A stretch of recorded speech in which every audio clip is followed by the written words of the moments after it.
What's going on, guys? Welcome back to the channel. Deer season is here. We're going to be talking about some knives and getting them ready for field dressing a deer. But before we get into that, I want to show you guys something I got right here. I got some t-shirts made up, so if you guys want some merch, hit me up on my Facebook page or Instagram, and we'll get a shirt out to you if you guys want to support the channel. Also got a piece of merch for myself that I had custom made from Yeti. This is the new 24-ounce Yeti Rambler mug. These are new in the OD green, and they etched my channel logo into the side. I think it came out pretty good. This is a nice mug. I've been using it for the past week since I got it. These aren't for sale because they're just too expensive. But if you guys want shirts, let me know. Hit me up, like I said, on Facebook or Instagram. All right, with the self-promotion out of the way, let's jump into the video.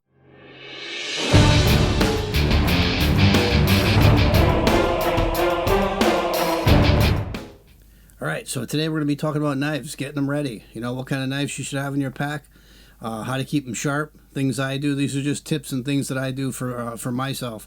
What you guys may do may be different. I've got enough deer to know what I like and what works for me, and you guys probably do the same. So we're going to jump down on the bench. I'm going to show you guys what I have, what I use, and how I keep them sharp. So let's hop down the bench and take a look. Alright, first thing I want to talk about is the first knife set right here. This is from Buck. I used this for years, gutted a lot of deer with this. It's been a great knife set. Still use it. I'm still going to use it. My only beef with this knife set here is it doesn't keep an edge very well at all. It goes dull fast. So first tip I'm going to give you guys is always carry extra knives. Have redundancy. If you got to carry 4 or 5 knives, so be it. But always have extra knives with you.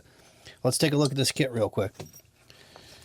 When you first get into your deer and you get it down on the ground, you're going to make an incision, and you're going to use this thing here. This is going to zipper the hide open for you so you can get inside to the internals.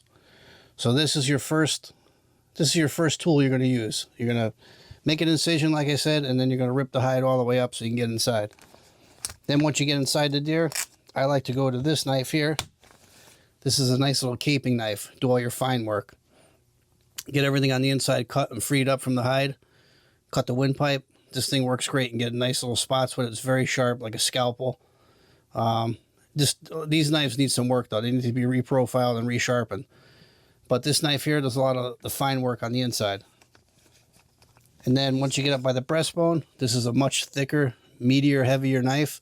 I can rip up through the breastbone and get it finished all the way up, right up to its throat. Then, like I said, use that caping knife to cut the windpipe. So this kit is okay. It's great. It's still going to stay in my pack. It'll always be there. But like I said, you got to carry multiple knives because they go dull fast. You can hit a bone.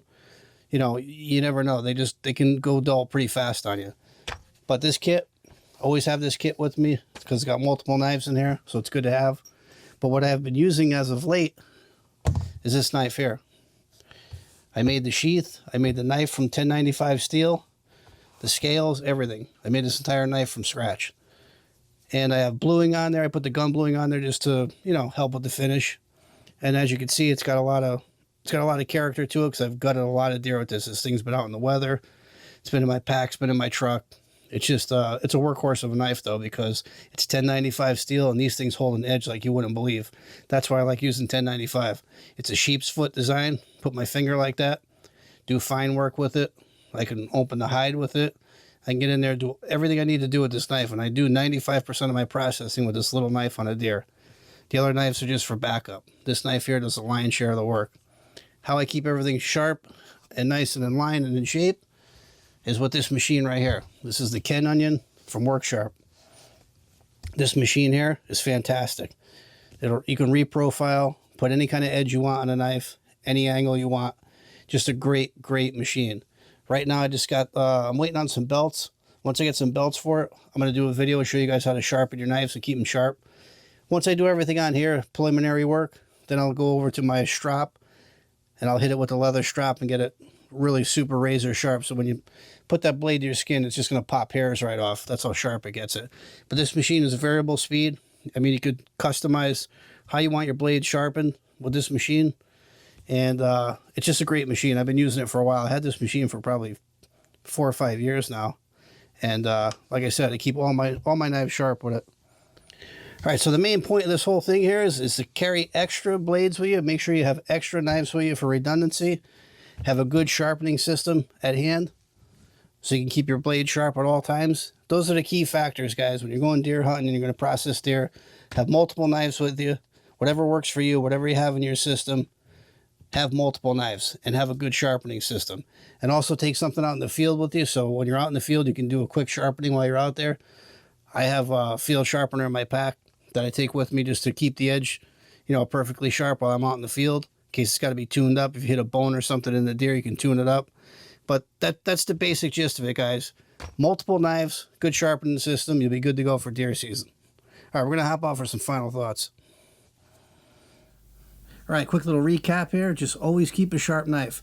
That's the main gist of this video, guys. I've been in situations where I've hit bone, gutting a deer, and dulled out my knife and didn't have a backup knife, and it sucks going forward. So always have multiple knives and keep a sharp knife in the pack. All right, guys, any questions or comments, leave them down below. Slap a like on the video. It helps me out, and we'll see you guys in the next one.